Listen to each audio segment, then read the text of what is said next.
북한에 소집됐습니다. 스브스 NSC. 미국 전략 핵잠수함 기항 이후에 북한의 도발이 거세지고 있고요. 우크라이나에서는 전장에 악마의 무기라고 불리는 집속탄이 등장했습니다. 홍현익 전 국립외교원장, 박원곤 이화여대 대학원 북한학과 교수입니다. 안녕하세요. 네, 안녕하십니까. 예, 안녕하세요. 자, 일단 북한 얘기부터 해보겠습니다. 이 42년 만에 부산항에 미국 핵전략 잠수함 SSBN 켄터키함이 왔다 갔는데 북한이 그 이후에 군부 명의로 핵무기 사용 조건에 해당한다. 뭐 이런 얘기를 꺼냈습니다. 자, 이 이야기 어떻게 들으셨는지 우리 박 교수부터 얘기 좀 들어보죠. 북한이 작년 9월에 예. 최고인민회의를 통해서 핵 법령화를 만들었습니다. 예. 거기에 따르면은 자신들이 핵을 쓸 수 있는 5대 조건을 얘기했는데 5대 조건이요. 예, 그 조건 중에 하나가 이번에 맞았다라고 국방상 강순남 국방상이 얘기를 했는데요. 그 조건에 주장한 것이 이런 겁니다.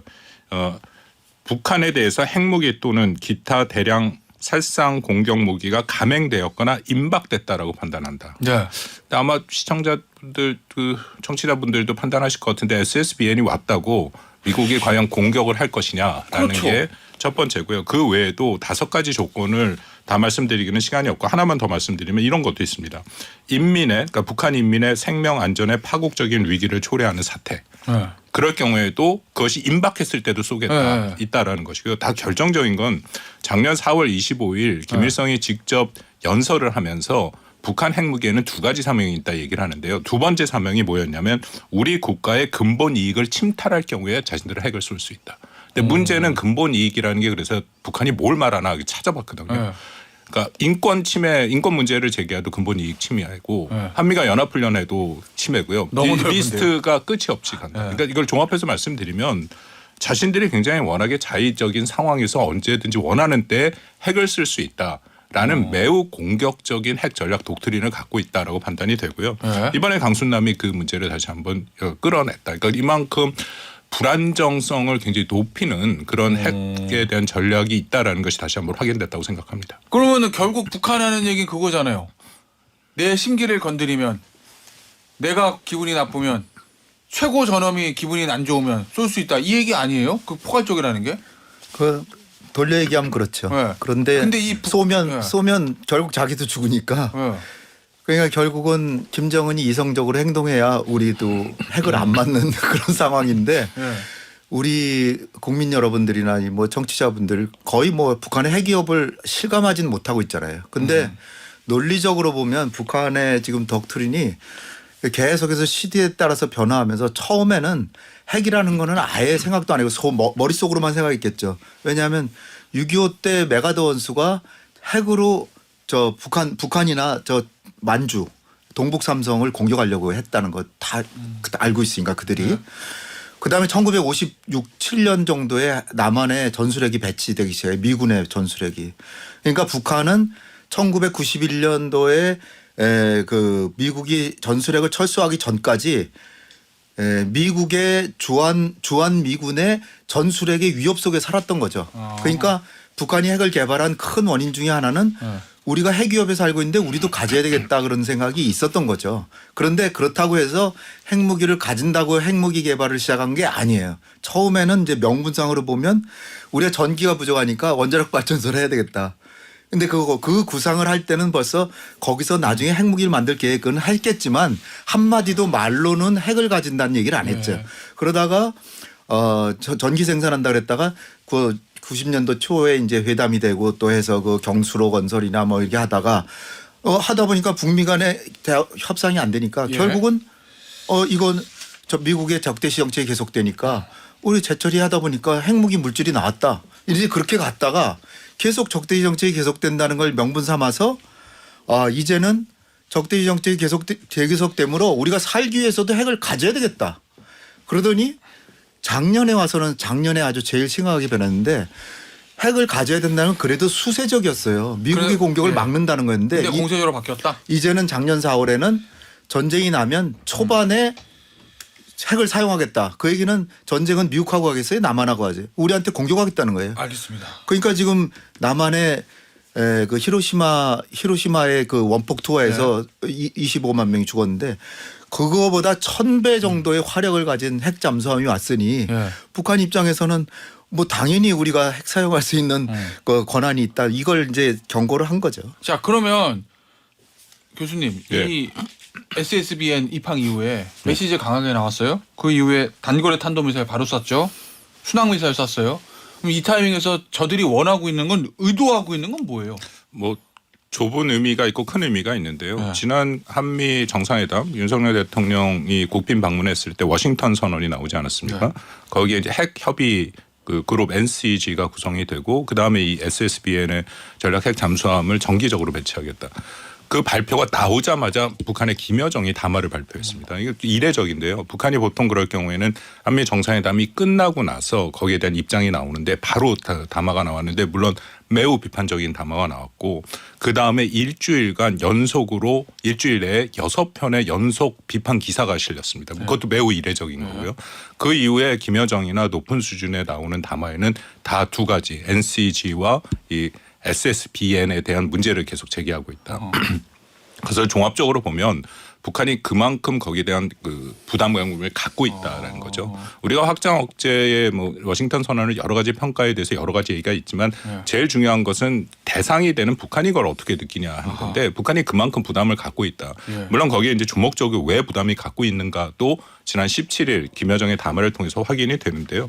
뭐 그런 면에서 북한은 계속해서 어떤 수준으로든지 자신의 대응의 모습을 보일 수밖에 없는 것은 분명하고, 근데 북한이 전반적으로 지금 단기적으로 말씀을 드린 거 조금 큰 틀에서 보면 북한이 현재 상황이 매우 어렵습니다. 그러니까 내부적으로 어렵다라는 거는 북한이 2020년 1월 24일 날 이른바 비상 방역 체계를 선포했고 그래서 사실상 국경을 다 봉쇄한 거죠. 지금까지도 완전히 열지는 않았어요. 그래서 아주 제한된 러시아와 중국과의 교역만 되는 거고 일반인들은 해외를 못 나가는 정상적인 경제 활동을 못 하고 있기 때문에 경제는 어려운 것은 분명하죠. 근데 여기에 뭔가 김정은 같은 경우에는 이번 7월 27일 그들이 말하는 정전협정을 전승일이라고 얘기하는데 뭔가 보여줄 게 필요하고 그렇게 해서 북한 주민들에게 뭔가 단합을 할 수 있는 그런 환경을 만들어 가기 위해서라도 이렇게 좀 긴장을 조성할 필요는 있다. 이게 북한한테는 굉장히 익숙한 방법이다라고 생각합니다.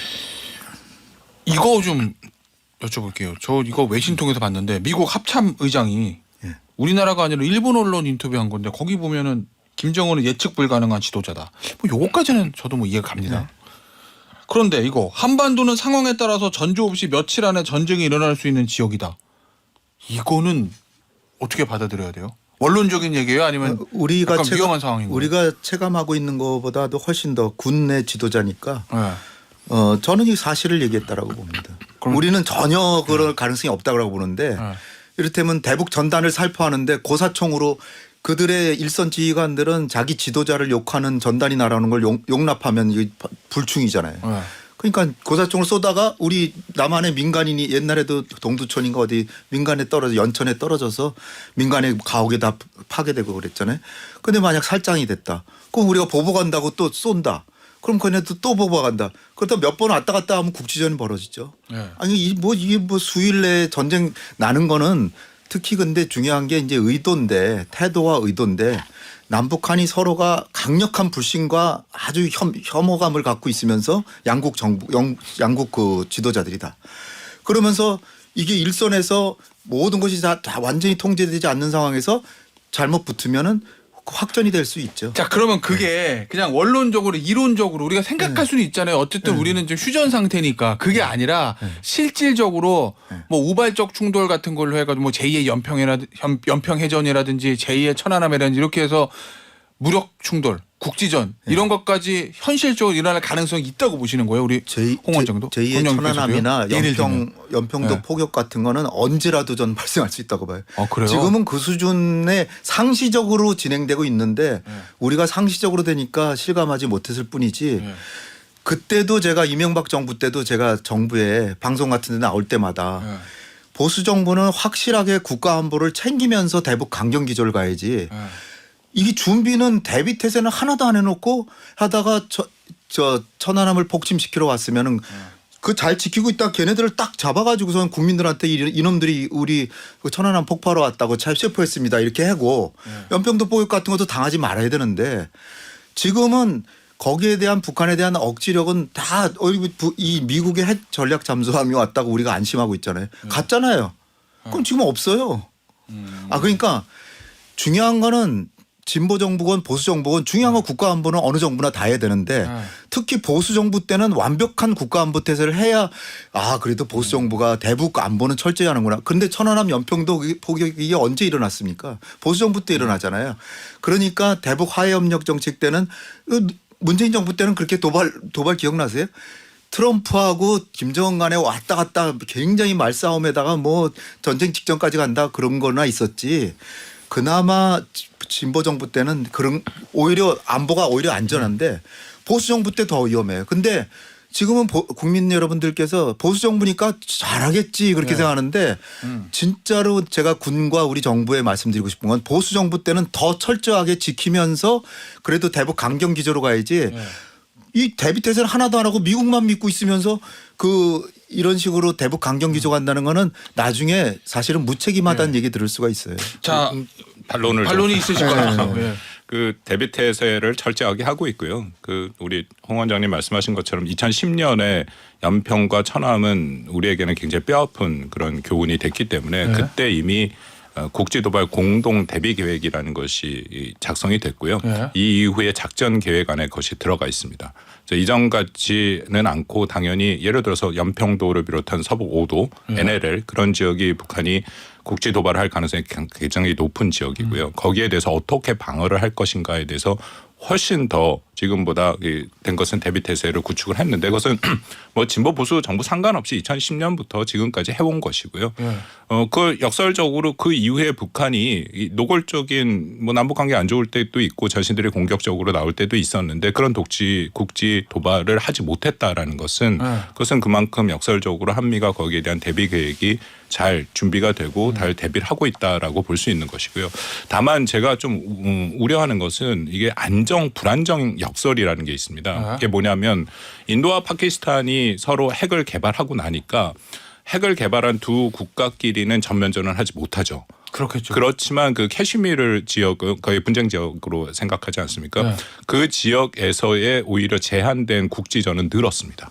그게 이제 안정 불안정 역설이거든요. 근데 북한에서는 그런 모습이 조금 보이는 게 작년 11월에 최초로 한미가 연합훈련을 하는 과중에 북한이 미사일을 쓰는 도발을 했고요. 그전에는 한미 연합훈련 하는 도중에는 전혀 그런 게 없었습니다. 올 3월에 또 한미가 프리덤 실드라는 연합훈련을 하는데 또 도발을 했다. 그러니까 그런 것은 제가 말씀드린 것처럼 핵을 가진 그 자신감을 갖고 더 공격적으로 나올 가능성이 있고 이제 그런 것을 파고드는 게 회색 지대라고 해서 굉장히 애매하게 방어하기 쉽지 않은 그런 지역을 파고들 가능성은 여전히 열려 있다 생각합니다. 그 두 분께 하나씩만 더 질문을 드리죠.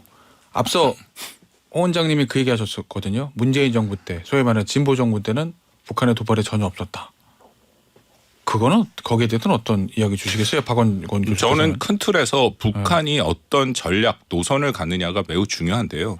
2017년에는 북한이 엄청나게 도발을 했죠. 17년에요? 네, 17년에 그때 이제 문재인 정부 출범한 이후에도 도발을 했고 핵실험도 했고 11월 29일 날 화성 15라는 그 대륙간 탄도 미사일을 쓰고 핵무력으로 선포까지 했고 그때가 한반도 긴장이 가장 조성됐을 때고요. 그때 18, 19년에는 한반도 평화 프로세스로 상당한 희망이 있었는데 문제는 19년 12월에 북한이 7기 5차 당 중앙 전원회의를 통해서 정면 돌파전이라는 노선을 발표합니다.